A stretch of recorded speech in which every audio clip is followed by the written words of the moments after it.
দিনের শত্রু জালেম, স্বৈরাচার, রক্তপিপাসু নরখাদকের দল মাঠ ছেড়েছে। যারা কোরআন কারীমের মাহফিলে বাধা দিত, বিশেষ করে আপনাদের দেবিদ্বার এক পান্ডা ছিল, ভদ্রবেশী পান্ডা, প্রায় 10 বছর আমাকে দেবিদ্বার আসতে দেয় নাই। আজকে আমি আসি, সে কোথায়? তাকে আপনারা দূরবীন দিয়ে খুঁজেও পাবেন না। হুজুর যদি পান, ভারতের কোন জঙ্গলে পাবেন।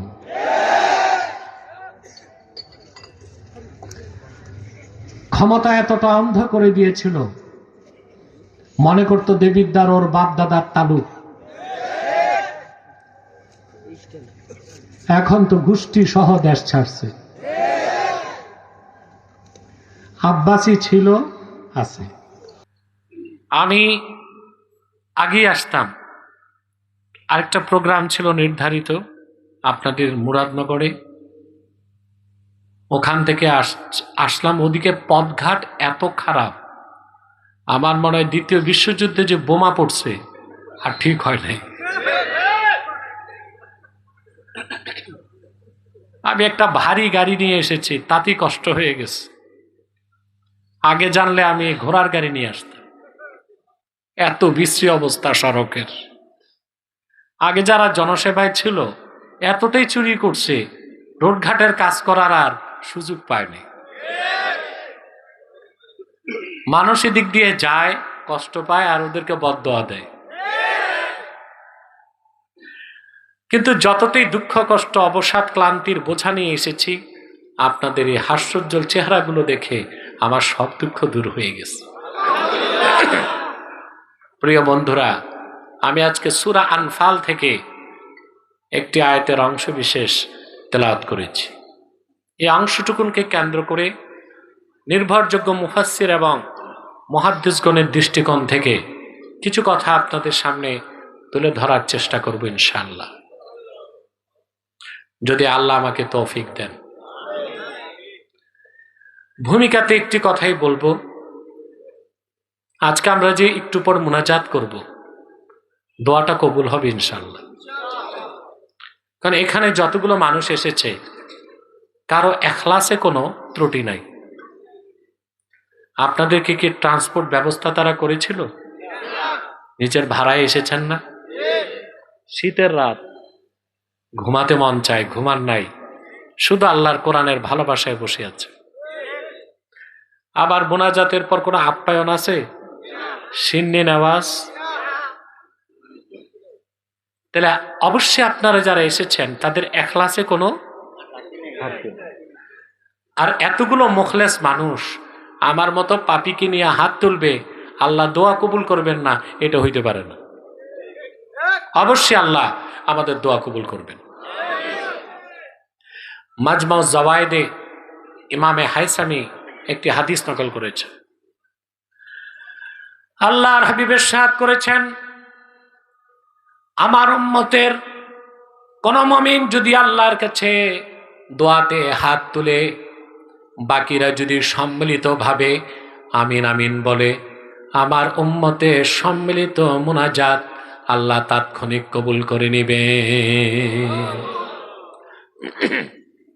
তাহলে আমরা মুনাজাত করে নিষ্পাপ হয়ে বাড়ি যাব। শয়তান অসওয়াসা দিতে পারবে? সেজন্য আমরা কি নেক নিয়ত করে শয়তানের নাপাক গালে একটা চপেটা ঘাত করতে পারি? আমরা নিয়ত করছি কিছুক্ষণ পরে আজকের মুনাজাত করে গুনাহ মাফ করে নিষ্পাপ বেহেশতি আল্লাহওয়ালা হয়ে বাড়ি যেতে চাই। কারা কারা হাত তুলে আল্লাহ তাআলাকে দেখা? হাত লম্বা করেন। আল্লাহ কবুল করুন। সাল্লাল্লাহু আলাইহি ওয়াসাল্লাম। আল্লাহ কবুল করুক, আল্লাহ মঞ্জুর করুক, বলুন আল্লাহুম্মা আমিন। আমার যে ভাইরা দাঁড়িয়ে আছেন, সাউন্ডটা উঠে নামে কেন বাবা? সেটেল করে দাও। ঠিক আছে, সাউন্ড ঠিক আছে, একটু স্পষ্ট হবে, শীষ না দেয়। হরেন চলে না? দুটোই চলে। যে ভাইরা দাঁড়িয়ে আছেন চেষ্টা করুন বসতে পারেন কিনা, তাহলে দাঁড়িয়ে থাকুন, ডবল সওয়াব পাবেন। তার মানে এই না যে আপনারা দাঁড়াবেন। আসুন তিলাওয়াতের মাধ্যমে প্রবেশ করছি মূল আলোচনায়। আমার সঙ্গে আপনারাও পড়বেন, যেন প্রতিটি অক্ষরে নূর আল্লাহ তাআলা আমাদের সিনায় বিকশিত করে দেন। পড়ুন আউযু বিল্লাহি মিনাশ শাইতানির রাজীম। বিসমিল্লাহির রাহমানির রাহিম। ফাত্তাকুল্লাহা ওয়া আসলিহু যাতা বাইনিকুম وأطيعوا الله ورسوله إن كنتم مؤمنين। আল্লাহ তাআলা তার হাবিব মুহাম্মদ সাল্লাল্লাহু আলাইহি ওয়াসাল্লামের ঈমানদার উম্মতদেরকে ডাক দিয়ে বলেন, ফাত্তাকুল্লাহ, মহান আল্লাহকে ভয় করো। ওয়া আসলিহু যাতা বাইনিকুম, নিজেদের মধ্যে পারস্পরিক সম্পর্ককে ঠিক করো। ওয়া আতিউল্লাহ ওয়া রাসূলা, আল্লাহর আনুগত্য গ্রহণ করো, আল্লাহ রসুল মুহাম্মদ মুস্তাফা সাল্লাল্লাহু আলাইহি ওয়াসাল্লামের আনুগত্যকে গ্রহণ করো। কয়টা আদেশ? ইন কুনতুম মুমিনিন, যদি তোমরা খাঁটি মুমিন হয়ে থাকো। তাহলে বোঝা যাচ্ছে নির্ভেজাল খাঁটি মুমিন হবার জন্য আমাদেরকে আল্লাহর এই 4টা হুকুম মানতে হবে, বাস্তবায়ন করতে হবে, ঠিক না? আমি মুমিন, আমি মুসলিম, এটা দাবি করার বিষয় না, প্রমাণ দেবার বিষয়। কিসের বিষয়? এখন আপনি যে খাঁটি মুমিন, খাঁটি মুসলিম, তা প্রমাণ দিতে আল্লাহর এই 4টা নির্দেশকে বাস্তবায়ন করতে হবে আপনার জীবনে, ব্যক্তি জীবনে, সমাজ জীবনে, রাষ্ট্র জীবনে। সুবহানাল্লাহ। তার প্রথমটি হচ্ছে তাকওয়া। প্রথমটি কি? মুমিনের সর্বশ্রেষ্ঠ সম্বল হচ্ছে তাকওয়া। আল্লাহ বলেছেন ফাত্তাকুল্লাহ, আল্লাহকে ভয় করো। কাকে? ঈমান আনার পর আল্লাহকে ভয় করাটাই তাকওয়া। এটা কি? এটা মুমিনের জীবনের সর্বশ্রেষ্ঠ সম্বল। পবিত্র কোরআনুল কারীমে আল্লাহ রাব্বুল আলামিন একবার দুইবার নয়, আল্লাহ তাআলাকে ভয় করার কথা বলেছেন 250 বার। সুবহানাল্লাহ বলবেন। নামাজ পড়ার কথা সরাসরি বলেছেন কতবার? আর আল্লাহকে ভয় করার কথা আল্লাহ সরাসরি বলেছেন 250 বার। আল্লাহ তাআলা বলেন, ইয়া আইয়ুহাল্লাযীনা আমানুত্তাকুল্লাহা হাক্কা তুকাতিহি ওয়া লা তামুতুন্না ইল্লা ওয়া আনতুম মুসলিমুন। আল্লাহ রাব্বুল আলামিন বলেন, হে ঈমানদারগণ, তোমরা যথাযথ আল্লাহকে ভয় করো আর পরিপূর্ণ মুসলিম না হয়ে মৃত্যুকে আলিঙ্গন করো না। আমাদের মূল পরিচয় কি? জোরে বলতে হবে। আমাদের প্রিন্সিপাল আইডেন্টিটি, আমরা বাঙালি না বাংলাদেশি, এটা কোনো পরিচয় না। আমাদের সবচেয়ে বড় পরিচয় আমরা মুসলিম। আমরা জীবন চলে গেল এই পরিচয় বাদ দিতে পারবো না। যদি কেউ বলেন কে বাঙালি, কে মুসলিম, কে অমুসলিম, এটা কোনো বড় পরিচয় না, আমরা বাংলাদেশি, এটা ভুল কথা। আমরা বাংলাদেশি এই পরিচয় পড়ে, আমাদের মূল পরিচয় আমরা মুসলিম। এই পরিচয়টা কে শিখাইছেন? আল্লাহ রাব্বুল আলামিন বলেন, কুল ইয়া আহলাল কিতাবি তাআলাউ ইলা কালিমাতিন সাওয়াইন বাইনানা ওয়া বাইনাকুম আল্লা না'বুদা ইল্লাল্লাহ ওয়ালা নুশরিকা বিহি শাইআন ওয়ালা ইয়াত্তাখিযা বা'দুনা বা'দান আরবাবাম মিন দুনিল্লাহ فإن تولوا فقولوا اشهدوا بأننا মুসলিমুন। পরিচয় কে শিখাইছে? কি পরিচয়? বাঙালি, বাংলাদেশি, জাতীয়তাবাদী মানুষ না মুসলিম? সুবহান। আমাদের জন্মটাই তো মুসলিম হিসেবে। প্রত্যেক আদম সন্তান জন্ম নেয় মুসলিম পরিচয়। এটা কি আমার কথা?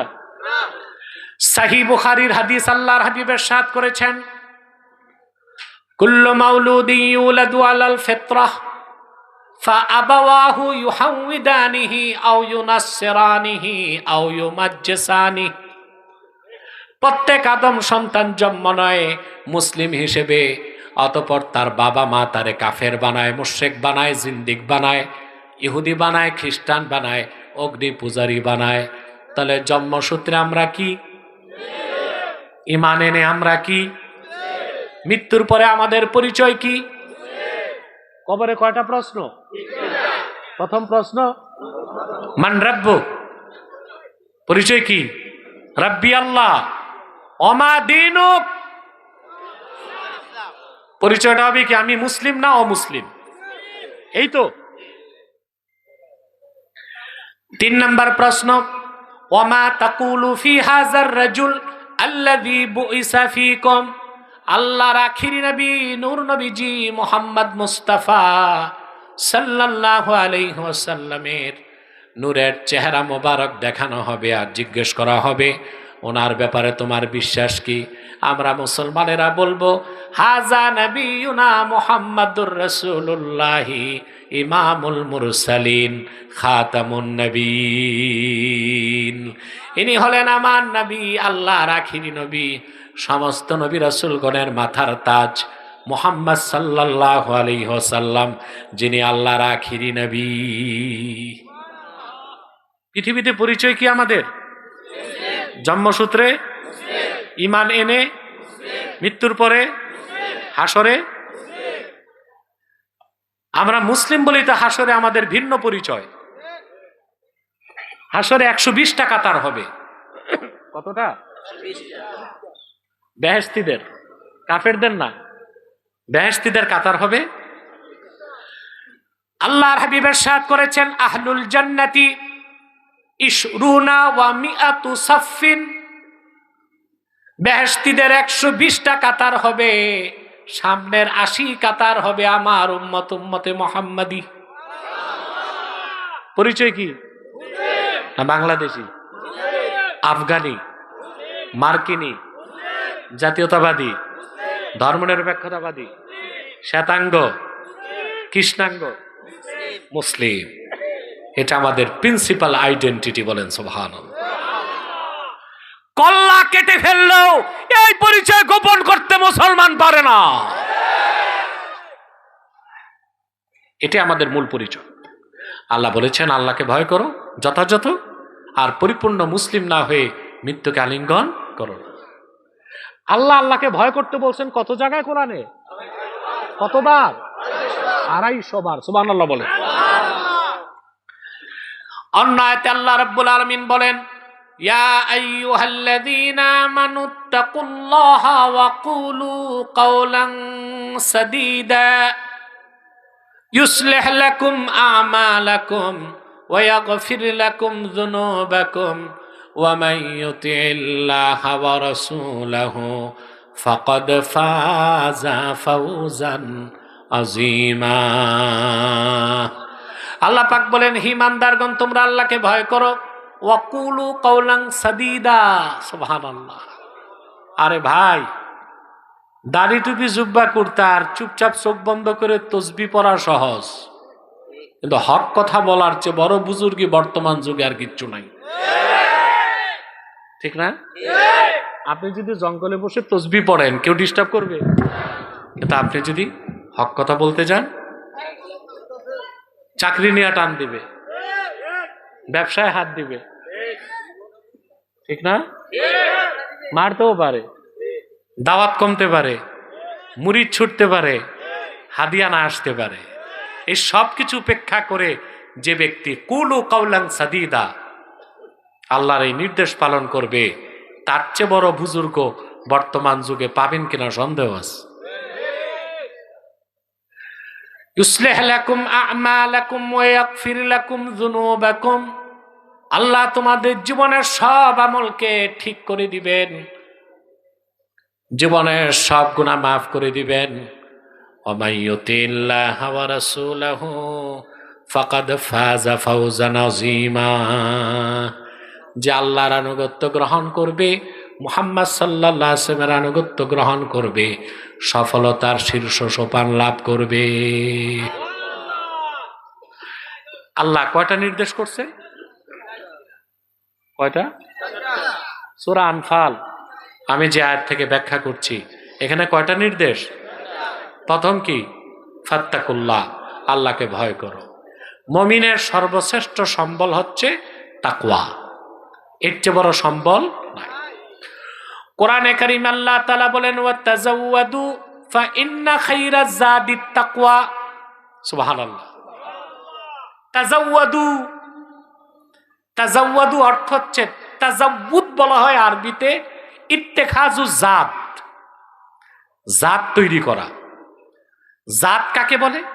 জাত হচ্ছে আত-তাআমুল্লাযী ইউত্তাখাযু লিল মুসাফির। মুসাফির যখন সফরে যায় তখন তার জন্য যে খাবারটা তৈরি করা হয় ওটাকে কি বলা হয়? দেখেন, আপনারা যদি ঘুমান টুমান আমি মাইক ছেড়ে দিব, মনোযোগ দেন। মুসাফিরের জন্য যে খাবার বানানো হয় ওটাকে কি বলে? জাত। জাত, এটার বহুবচন আজওয়াদ। আরেকটা সংজ্ঞা বদরুদ্দিন আইনি বুখারী শরীফে সরাতে দিয়েছেন, আত-তাআমুল্লাযী ইয়াসতাসহিবুহুল মুসাফির ইনদা সাফার। মুসাফির যখন সফরে বের হয় সঙ্গে যে খাদ্য রাখে ওটাকে বলা হয় জাত। যেমন আপনি এই যে মেন রোড, এখান থেকে বাসে উঠছেন, বুঝছেন, যাবেন ঢাকা, তো হোটেলে বসে 3টা পরোটা খাইছেন। কয়টা পরোটা? আর 3টা পরোটা প্যাকেট করে পকেটে রাখছেন, গাড়িতে খাইবেন। ওই যে 3টা পরোটা খাইছেন ওইটা তাআম, আর 3টা পরোটা পকেটে রাখছেন সফরের জন্য, ওটা হচ্ছে জাত। সুবহানাল্লাহ। আল্লাহ বলেছেন ফাইন্না খায়রাজ যাদিত তাকওয়া, মুমিনের সর্বশ্রেষ্ঠ পাথেয়র নাম তাকওয়া। যার ডিগ্রি আছে, ব্যবসা আছে, পয়সা আছে, সন্তান আছে, বিত্ত বৈভব আছে, পাওয়ার আছে, সব আছে, তাকওয়া নাই, তার কিচ্ছু নাই, তার কিচ্ছু নাই। মূলত আল্লাহ তাআলা হাজিদের উদ্দেশ্যে বলেছেন, তোমরা যারা হজ করতে যাবা জাত প্রস্তুত করো। তো রাসূলুল্লাহ সাল্লাল্লাহু আলাইহি ওয়াসাল্লামের নূরের জমানায় যারা হজ করতে যেতেন তারা শুকনা গোশত, ছাতু এগুলো সঙ্গে নিতেন। কথা বুঝতেছেন? আল্লাহ তাআলা বললেন এগুলো মূল পাথেয় না, মূল পাথেয় কি? তাকওয়া। হাজিদের জন্য হুকুমটা খাস, বাকি আমাদের জন্য হুকুমটা আম। কারণ আমরা প্রত্যেক মানুষ সফরে আছি। কোথায় আছি? আমাদের গন্তব্য শুরু হয়েছে আলামে আরওয়াহ থেকে। গন্তব্য কি শেষ হয়েছে? আত্মার জগৎ থেকে আমরা দুনিয়ায় এসেছি, এটা হচ্ছে আলামে আসবাব, বস্তু জগৎ। এখান থেকে যাব আলামে বারজাখ, কবর জগৎ। ওখান থেকে যাব আলামে মাহশার, হাসর ময়দান। ওখান থেকে ফাইনাল ডেস্টিনেশন 2টা, ইমানদার নেককারের জন্য জান্নাত আর বেঈমান বদকারের জন্য জাহান্নাম। যদি আমরা ঈমান নিয়ে আল্লাহর জান্নাতে যেতে পারি, আমাদের গন্তব্য তখন শেষ হবে। যেহেতু আমরা সফরে আছি, সম্বল লাগবে কিনা বলেন? সেই সম্বলের নাম কি? আরো জোরে।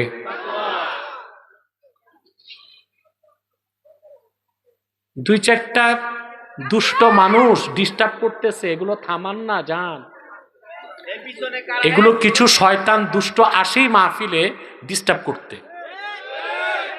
একেবারে অন্তত 70 গজ দূরে সরান এগুলোকে। শয়তান সওয়ার হয়েছে। কথা বুঝতেছেন? কষ্ট হচ্ছে, হবেই তো ভাই, রাত বেশি, কিন্তু যত কষ্ট তত সোয়াব। আমি আপনাদের ধৈর্যের দিকে, কষ্টের দিকে আমার লক্ষ্য আছে। আমি আর কিছু কথা বলি, আপনাদেরকে নিয়ে মুনাজাত করবো ইনশাআল্লাহ। আল্লাহ কবুল করুন। বাংলাদেশ থেকে আমেরিকা যাবেন আপনি, পাথেও লাগে না? লাগে। এখন তো আমেরিকা যেতে বেশি টাইম লাগে না। যদি 380 ড্রিম লাইনার প্লেনে উঠেন 22 ঘন্টা লাগে। কয় ঘন্টা? প্রশান্ত আর আটলান্টিক পাড়ি দিলে আমেরিকা। কিন্তু একটা জিনিস কি জানেন, সফরে রওনা দিলে ক্ষুধাও বাড়ে। আপনারা যারা প্লেনে উঠছেন দেখছেন না, বারবার খেতে মন চায় না? কথা বল। কিন্তু খাবার দেয় কয়বার? 6-7 ঘন্টার ফ্লাইটে 2 বার, আর যদি 12 ঘন্টার ফ্লাইট হয় 3 বার, 22 ঘন্টার ফ্লাইটে 4 বার। কিন্তু উঠলে প্লেনে ক্ষুধা লাগে বেশি, বেড়ে যায়, একটু পরপর খেতে মন চায়। তো যারা চালাক মানুষ তারা কিছু চকলেট, ড্রাই ফ্রুট এগুলো সাথে রাখে। এই যে আপনি সফরে যাচ্ছেন, এটা আপনার পাথেয়। আমেরিকা যাবেন, সুটকেস লাগবে, ব্রিফকেস লাগবে, লাগবে না? Complete sweet. নিউ ইয়র্ক সিটিতে যে গেঞ্জি আর লুঙ্গি পরে হাঁটা যাবে? ওরা তো বুঝবে মঙ্গল গ্রহ থেকে আসছেন। একই গ্রহের এক প্রান্ত থেকে আরেক প্রান্তে যাবেন আপনি, পাথেয়র প্রয়োজন হয়। আপনি মুসাফির হিসেবে আখেরাতের অনন্ত সফরে তো চলছেন, আপনার পাথেয় কি? আল্লাহ সেটাই বলেছেন, ফা ইন্না খাইরাজ জাদিত তাকওয়া। মুমিনের আখেরাতের সফরের সবচেয়ে বড় সম্বল হলো তাকওয়া, আল্লাহর ভয়। বলেন সুবহানাল্লাহ। তাকওয়ার সম্পদটা যদি অর্জন করতে পারেন, আপনি পৃথিবীতে পাবেন নিরাপত্তা, সম্মান, মর্যাদা, শক্তি। আখেরাতে পাবেন জান্নাত। প্রত্যেকটা মানুষ পৃথিবীতে 2টা জিনিস চায়। যে বেদিন, বেঈমান, আখেরাত বিশ্বাস করে না, ও 2টা জিনিস চায়, শক্তি আর সম্মান। কি চায়? আর যে মুমিন সে চায় জান্নাত। কিন্তু মুমিনকেও তো শক্তি আর সম্মান লাগবে। কথা বলেন। বেদিন বেঈমান দুনিয়াদার শক্তি আর সম্মান খুঁজে 4 জায়গায়। কয়টা? প্রথম হচ্ছে মানি, তারপর হচ্ছে মাসল, পেশি শক্তি, তারপর হচ্ছে ম্যান্ডেট, তারপর হচ্ছে মিডিয়া। এটাকে বলা হয় 4M থিওরি। কটা জিনিস? মানি, মাসল, ম্যান্ডেট, মিডিয়া। এই 4টা যার বেশি তাকে পৃথিবীতে বলা হয় সুপার পাওয়ার। তো এই 4টা সবচেয়ে বেশি হচ্ছে আমেরিকার। কার? আমেরিকার টাকা কত জানেন? তার রিজার্ভ হচ্ছে $23 ট্রিলিয়ন। কত? 1000 বিলিয়নে 1 ট্রিলিয়ন। বাংলাদেশের এখন বাজেট আছে 21 বিলিয়ন মাত্র। কত? আর আমেরিকার এখন রিজার্ভ আছে $23 ট্রিলিয়ন। তারপর হচ্ছে মাসাল, পেশি শক্তি। ওর ফাইটারই আছে 2500, এয়ারক্রাফট ক্যারিয়ার আছে 14টা, নিউক্লিয়ার উইপন, অ্যাটম বোমা ফিট করে অস্ত্র রেখে দিছে, তার সংখ্যা আছে 5500। বুঝতে পারছেন? তারপর হচ্ছে ম্যান্ডেট। সারা দুনিয়ায় আমেরিকার মাস্তানিয়া সন্ত্রাসী কাজের সমর্থন নিতে কথিত জাতিসংঘ নামের ক্লাব তার বাড়িতেই। জাতিসংঘ কই? এটা কি মানবাধিকার সংস্থা? আমি বলি এটা খ্রিস্টানদের ক্লাব। এটা খ্রিস্টানদের কাদের ক্লাব? এই পৃথিবীতে যুক্তরাষ্ট্র যত সন্ত্রাসী হামলা করেছে, ভিয়েতনামে, লিবিয়াতে, সিরিয়াতে, আফগানিস্তানে, পৃথিবীর যত জায়গায় অন্যায়ভাবে হামলা করে লক্ষ লক্ষ মানুষের রক্তের স্রোত বইয়ে দিয়েছে, তার বৈধতা দিয়েছে তাকে জাতিসংঘ। এটা মানবাধিকার সংস্থা না, এটা হচ্ছে খ্রিস্টানদের ক্লাব। নামে মাত্র নাম দিয়ে রাখছে কি জাতিসংঘ। আপনার আমার কোনো কথা শুনবে? কথা বলেন। সদস্যপত্র দিয়ে রাখছে সবাই রে, কিন্তু ভ্যাটো পাওয়ার মাত্র কয়জন? 5টা দেশ। সব দেশ বলতেছে ইসরায়েলকে নিষেধাজ্ঞা দাও, আমেরিকা বলতেছে দিব না, বিল পাস। এটা কি মুসলমানদের কল্যাণে আজ পর্যন্ত জাতিসংঘ কাজে আসছে? এটা কি জাতিসংঘ না খ্রিস্টান ক্লাব? জাতিসংঘের মাধ্যমে সে নিচ্ছে ম্যান্ডেট। 4 নাম্বার হচ্ছে মিডিয়া। আল জাজিরা ছাড়া সবগুলো মিডিয়া আমেরিকার পকেটে। তো সুপার পাওয়ার হওয়ার কয়টা শক্তি আছে তার? মানি, মাসাল, বলো, মিডিয়া, ম্যান্ডেট। এই জন্য সে কি সুপার পাওয়ার। 4টা শক্তি, শক্তির 4টা স্তম্ভ তার কাছে থাকার পরও শোচনীয়ভাবে মার খেলো মধ্য এশিয়ার আফগানিস্তানে দাড়িওয়ালা টুপিওয়ালা মোল্লাদের কাছে। মোল্লাদের কাছে মানি নাই, মাসাল নাই, ম্যান্ডেট নাই, মিডিয়া নাই, তাকওয়া আছে।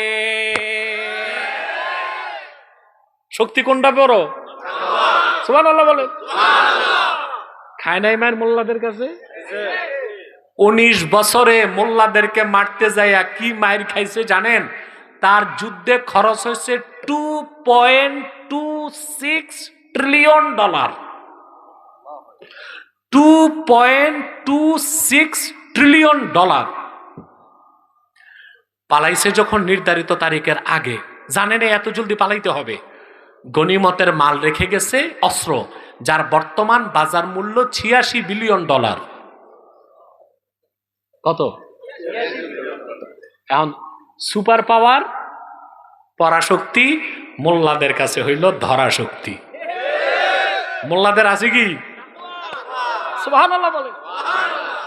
মনে রেখো আমার বাংলার যুবকরা, ইমানের শক্তির চেয়ে বড় কোনো শক্তি আর কিছু হতে পারে না। ইমানদার হয়ে তাকওয়া ভিত্তিক জীবন যাপন করো, তোমার অবস্থা হবে লোহার বুটের মতো।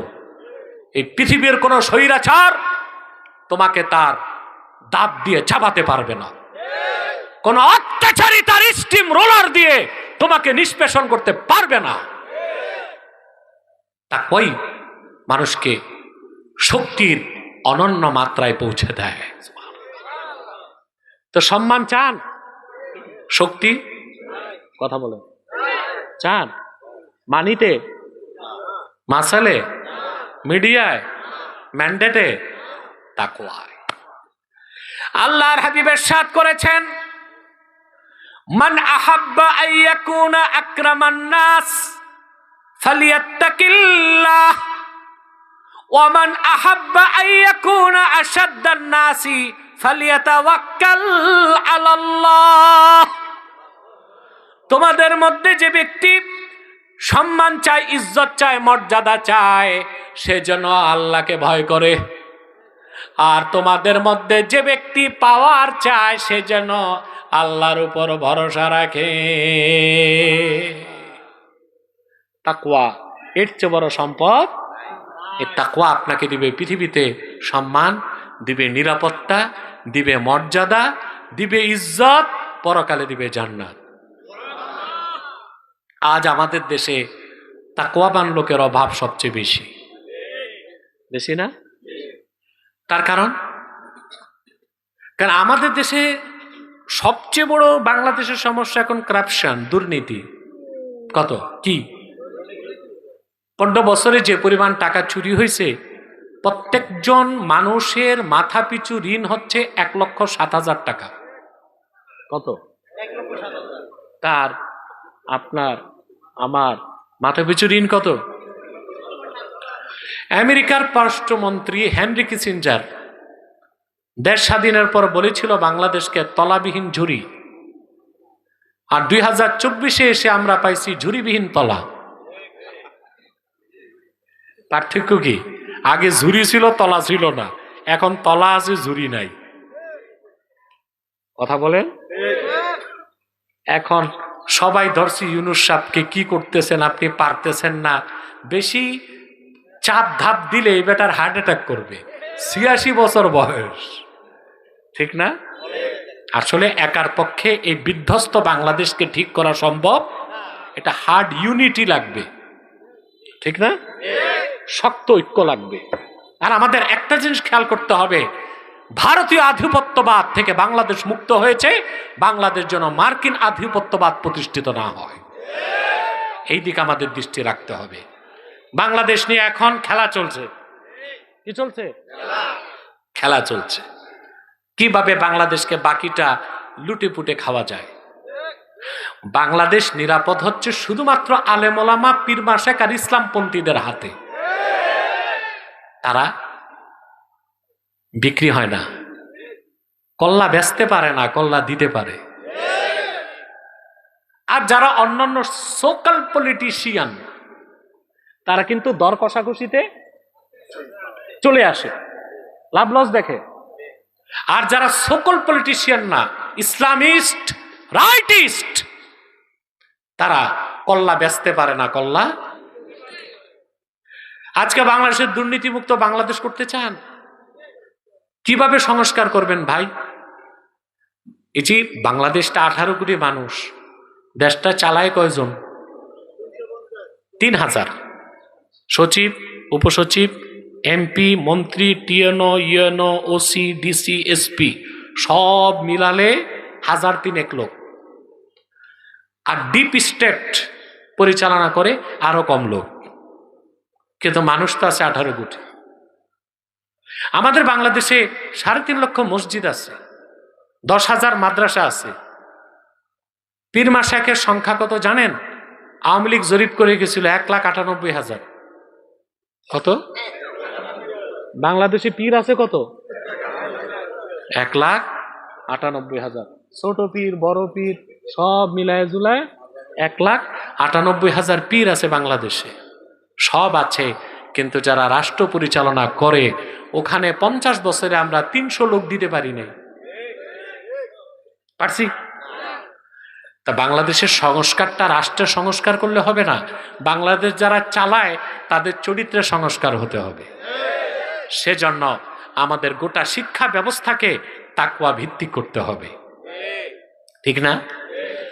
প্রাইমারি থেকে বিশ্ববিদ্যালয় পর্যন্ত আপনার দেশের শিক্ষা কারিকুলামে যা পড়ানো হচ্ছে, সেই পড়াশোনা করে যারা পাবলিক সার্ভিস কমিশন থেকে চাকরি নিয়ে সচিব হয়, উপসচিব হয়, ডিসি হয়, এসপি হয়, ম্যাজিস্ট্রেট হয়, ওসি হয়, টিএনও হয়, তাদেরকে আপনারা অফিসার বানান, কিন্তু চরিত্রবান মানুষ তো বানাতে পারেন না।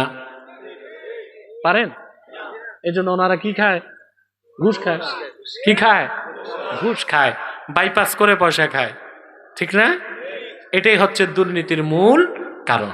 এই যে আজকে বলা হচ্ছে সংস্কার করা হবে দেশে, এখন পর্যন্ত একটা আইনও তো করলেন না। 50 বছরে যারা দুর্নীতি করছে তারা কেউ নির্বাচনে দাঁড়াতে পারবে না।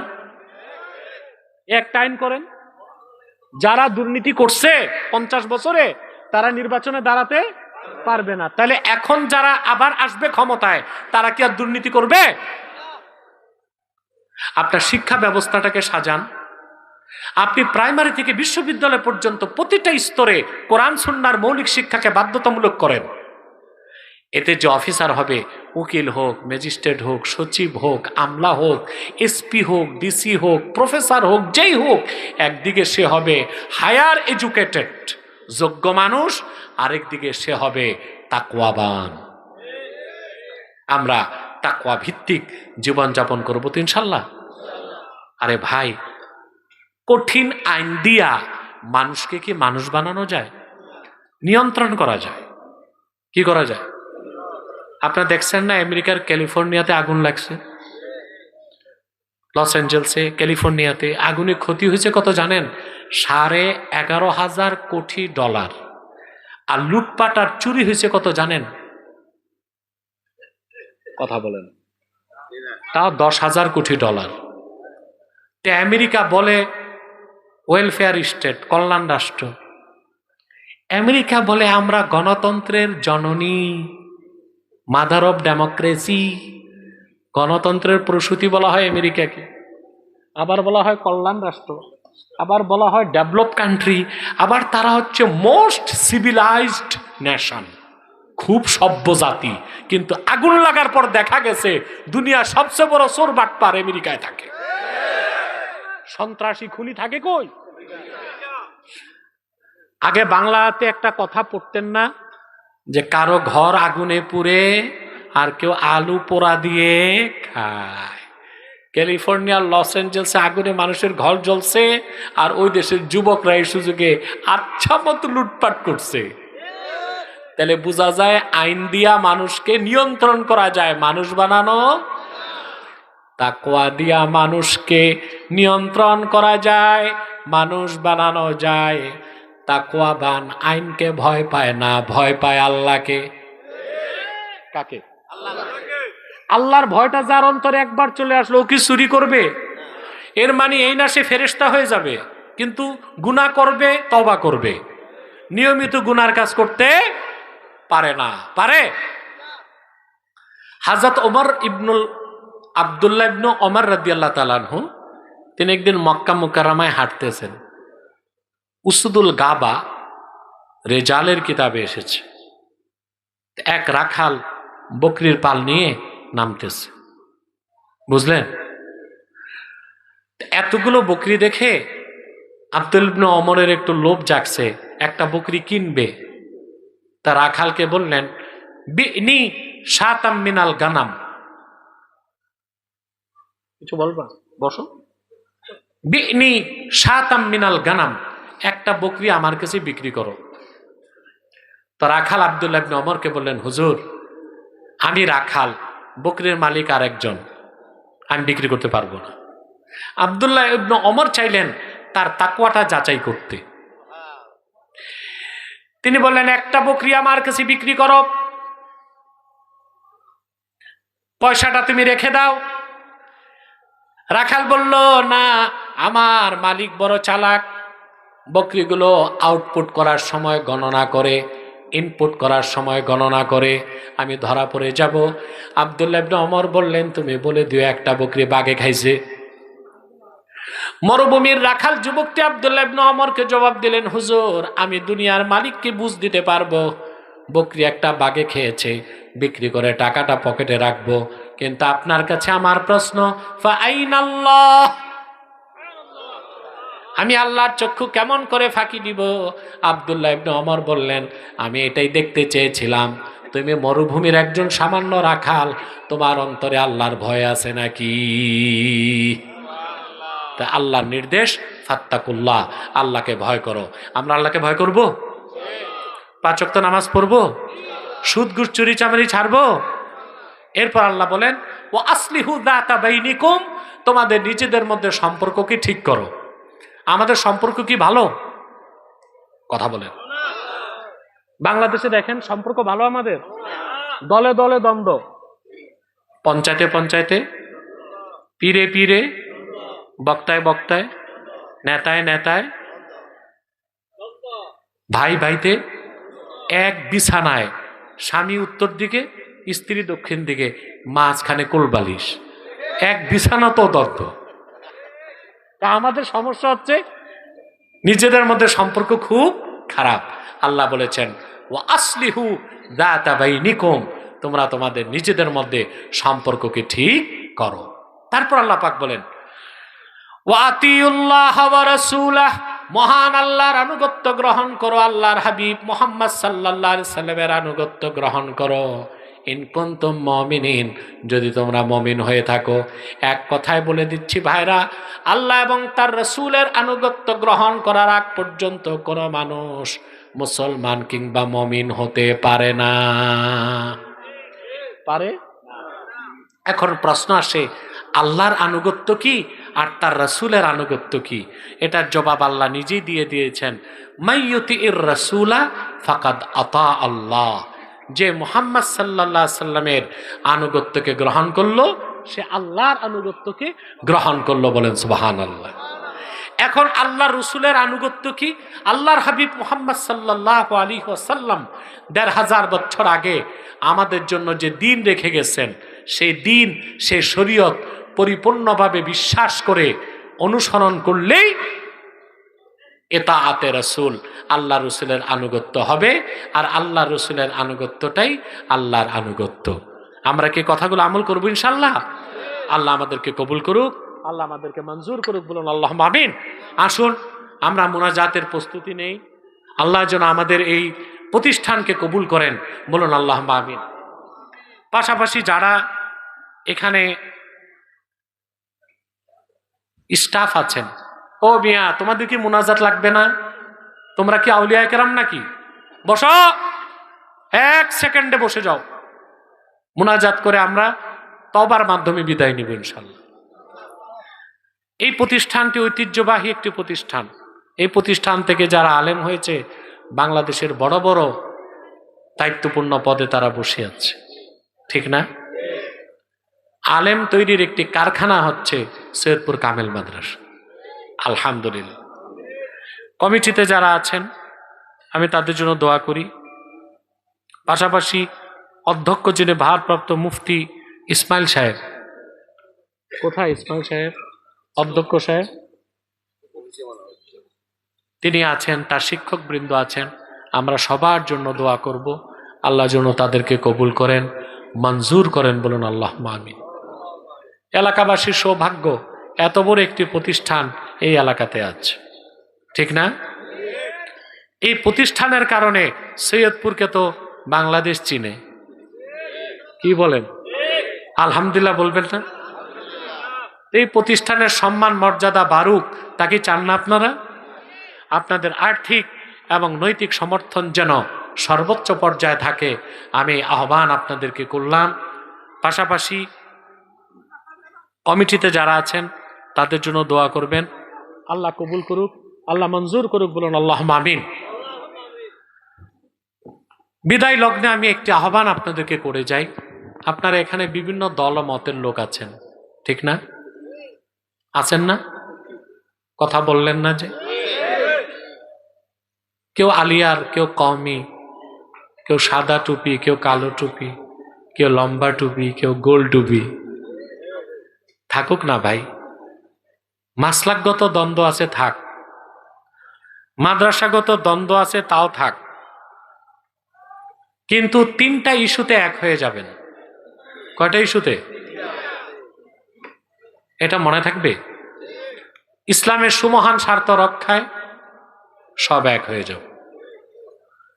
মুসলমানদের মৌলিক দাবি আদায়ে, আমাদের মৌলিক দাবি কি আদায় হচ্ছে?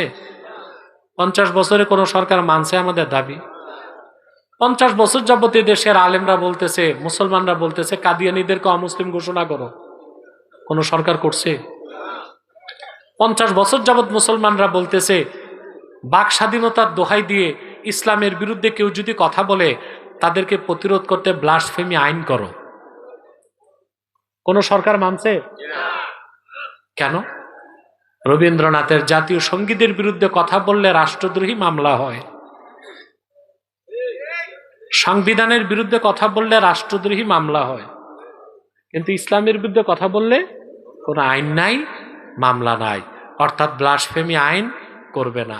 আমাদের দাবি কেন মানে না? আমরা এক হইতে পারি না। তা আমরা এক হব। 3 নাম্বার যে বিষয়ে আমরা এক হব তা হচ্ছে বাংলাদেশের স্বাধীনতা। এই স্বাধীনতা যেন নষ্ট না হয় সেদিকে আমাদের লক্ষ্য রাখতে হবে। পারবেন না? আমাদের এই 3টি স্বার্থের বিরুদ্ধে কাজ করতেছে বাংলাদেশে 3টে অমুসলিম সম্প্রদায়। তার মধ্যে সবচেয়ে জঘন্য হচ্ছে কুখ্যাত কাদিয়ানী সম্প্রদায়। নিঃসন্দেহে তারা কাফের এবং অমুসলিম। তাদেরকে যারা কাফের বলবে না, তারাও কাফের। তারা মানুষকে ধোঁকা দেয়। মানুষকে ধোঁকা দিতে মুসলমানদের মতো দাড়ি রাখে, টুপি লাগায়, মুসলমানদের মতো নাম রাখে। তাই বলি কি তারা মুসলমান হতে পারে? দাড়ি রাখলে কেউ যদি মুসলমান হতো তো রবীন্দ্রনাথ ঠাকুরের চেয়ে বড় মুসলমান কে হইতো? টুপি লাগালে মুসলমান হওয়া যায়? দিল্লি পার্লামেন্টে দেখবেন হিন্দু এমপিরাও টুপি লাগায়, মুসলিম হবে? নাম রাখলে মুসলমান হওয়া যায়? এক শয়তান বোতলে পেশাব করে উপরে নাম দিছে শরবত, ওটা কি শরবত হবে? ভিতরে কি? তদ্রুপ কাদিয়ানিরা কাফের। আব্দুল আউয়াল, আব্দুল সামাদ, মোবাশ্বের আলী, কবির চৌধুরী, শাহরিয়ার কবির, নিঝুম মজুমদার, এসব নাম রাখার দ্বারা তারা মুসলমান হতে পারে না। আমার ভাইরা, আমার বন্ধুরা, আমার আল্লাহ ও নূর নবীজি আমার মুহাম্মদ মুস্তাফা সাল্লাল্লাহু আলাইহি সাল্লামের ইসলাম ও কোরআনের হাজার হাজার হাজার বছর পরে বর্তমান ভারতের কুখ্যাত, পাঞ্জাবের কুখ্যাত, গুরুদাসপুরের কুখ্যাত কাদিয়ানে ইংরেজ আমলে এক শয়তান নিজকে নবী দাবি করছে। চিল্লায় বলেন নাউজুবিল্লাহ। শয়তানটার নাম রেখেছিল তার বাপ মির্জা গোলাম আহমদ কাদিয়ানি। সাবধান, তাকে গোলাম আহমদ বলা যাবে না, কারণ গোলাম আহমদ অর্থ আহমদ এর গোলাম। কোন কাফের কোনোদিনও গোলাম আহমদ এর গোলাম হতে পারে না। আর কাদিয়ানের কাজ্জাব ছিল শেষ দরজার কুখ্যাত কাফের, সে গোলাম আহমদ এর গোলাম ছিল না, সে ছিল কুখ্যাত শয়তানের কুখ্যাত গোলাম। কাদিয়ানের কাজ্জাব, মিথ্যা নবুয়তের দাবিদার মির্জা গোলাম শয়তান কাদিয়ানির উপর গজব এসেছে 1908 সালে। যখন গজব এসেছে, কাদিয়ানের কাজ্জাব, মিথ্যা নবুয়তের দাবিদার মির্জা গোলাম শয়তান কাদিয়ানি 1908 সালে ধ্বংস হয়ে কুখ্যাত জাহান্নামের কুখ্যাত কুকুরে পরিণত হয়েছে। তার অনুসারীরাও ধ্বংস হয়েছে। বর্তমানে কিছু কাদিয়ানি বাংলাদেশে আছে। ইতিমধ্যেই তারা 100 সেন্টার করে ফেলেছে বাংলাদেশ। নাম পরিবর্তন করে করে মিথ্যা পরিচয় দেয়। কখনো নিজেদের পরিচয় দেয় আহমদি জামাত, কখনো বলে আহমদিয়া জামাত, কখনো বলে আহমদি সম্প্রদায়, কখনো বলে আহমদিয়া সম্প্রদায়, কখনো বলে আহমদি মুসলিম জামাত, কখনো বলে আহমদিয়া মুসলিম জামাত। সাবধান, যত কাদিয়ানি ছিল আছে থাকবে, তারা কেউ আহমদি জামাত নয়, আহমদিয়া জামাত নয়, আহমদি সম্প্রদায় নয়, আহমদিয়া সম্প্রদায় নয়, আহমদি মুসলিম জামাত নয়, আহমদিয়া মুসলিম জামাত নয়, তারা শয়তানি জামাত, কুখ্যাত জাহান্নামের কুখ্যাত কুকুরের দল। আমাদের সকল দলের একটাই দাবি, সকল মাসলাকের একটাই দাবি, কি হেফাজত, কি জামাআত, কি মজলিস, কি কওমি, কি আলিয়া, সকল দল ও মুসলমানের একটাই দাবি, অনতিবিলম্বে স্বাধীন বাংলায় শয়তান কাদিয়ানীদেরকে রাষ্ট্রীয়ভাবে অমুসলিম ঘোষণা করতেই হবে।